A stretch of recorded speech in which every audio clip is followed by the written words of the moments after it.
इसका respiratory function होता है, न्यूट्रिटिव फंक्शन होता है, एक्सक्रीटरी फंक्शन होता है, इम्यूनोलॉजिकल फंक्शन होते हैं, एंडोक्राइन फंक्शन होते हैं, एंजाइमेटिक फंक्शन होते हैं। देखो transfer of gases, nutrient, waste product. सबसे पहले ये कह रहा है कि फिजिकल प्रॉपर्टीज़, जो जिनका वेट 500 डेल्टन से ज़्यादा होगा वो उनको थोड़ा सा डिफिकल्ट होता है डिफ्यूजन में। उससे कम वाले जो होते हैं 500 से कम वाले वो इजीली डिफ्यूज़ हो जाते हैं। लिपिड सॉल्युबिलिटी पे डिपेंड करता है। जो फैट सॉल्युबल होते हैं वो बहुत इजीली डिफ्यूज़ हो जाते हैं। जो आयनाइज्ड वाले होते हैं वो प्रॉपरली नहीं। जिनका एरिया और जो functional integrity of placental membrane पे भी डिपेंड करता है। Transfer of gases, rate of blood flow पर डिपेंड करता है। इसका मैकेनिक और कंसंट्रेशन ग्रेडियंट पे तो डिपेंड करता ही है। देखो सबसे पहले सिंपल डिफ्यूजन होता है, लेस देन 500 डेल्टन वाली इजीली वो कर जाते हैं। फिर उसके बाद होता है फैसिलिटेटेड डिफ्यूजन, कैरियर मीडिएटेड होता है। तो इसमें क्या होता है, जो ग्लूकोज और विटामिन हैं, important nutrients are transported more quickly.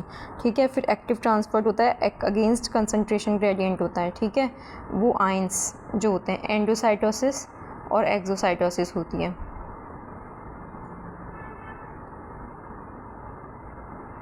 एक एंडोसाइटोसिस प्रोसेस होता है, एक एक्सोसाइटोसिस होता है। फिर आता है रेस्पिरेटरी फंक्शंस। रेस्पिरेटरी फंक्शंस में सबसे पहले होता है ऑक्सीजन का ट्रांसपोर्ट होता है। Oxygen from maternal goes to the foetus and carbon dioxide goes from foetus to maternal circulation across the foetal membrane by simple diffusion. The oxygen delivery to the foetus is about 8 ml per kg of the foetal weight and placental weight 4 ml per hour। Nutritive function जो होता है glucose होता है। Glucose जो GLUT1 और GLUT3 से transfer होता है। Glucose is the main source of foetal energy.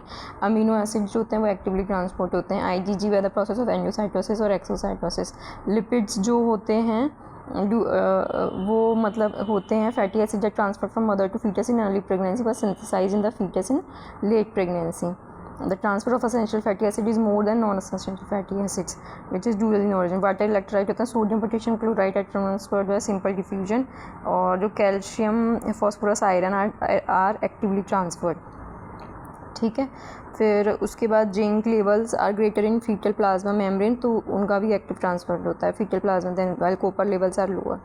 Water soluble vitamins are actively transported but fat soluble are slowly dissolve in fat. Excretory function में urea, uric acid and creatinine are excreted into the maternal blood by simple diffusion. Endocrine function में है कि human placental lactogen, HCG, thyroxine और steroid और insulin crosses the placenta very slowly. ठीक है। Parathormone and calcitonin do not crosses the placenta. Enzymatic function में oxygenase enzyme होता है, इनएक्टिवेट कर देता है ऑक्सीटोसिन को। डायमाइन ऑक्सीडेज होता है which inactivate pressure. Amines phospholipase A2 होता है, help in synthesis of retinoic acid and prostaglandin. और होते हैं बैरियर फंक्शंस होते हैं जो जैसे कि ये जो होता है टॉर्च ग्रुप ऑफ इन्फेक्शन वो तो इजीली क्रॉस कर देता है। IgG क्रॉस कर देता है, IgG तो क्रॉस कर देता है, IG और IgM क्रॉस नहीं करते। ठीक है। हेपेरिन ड्रग्स टू इंसुलिन वो जो है हेपेरिन वो भी कम ट्रांसफर्ड होती हैं। अदर फंक्शंस में प्लेसेंटल ट्रांसफर ऑफ हीट होता है।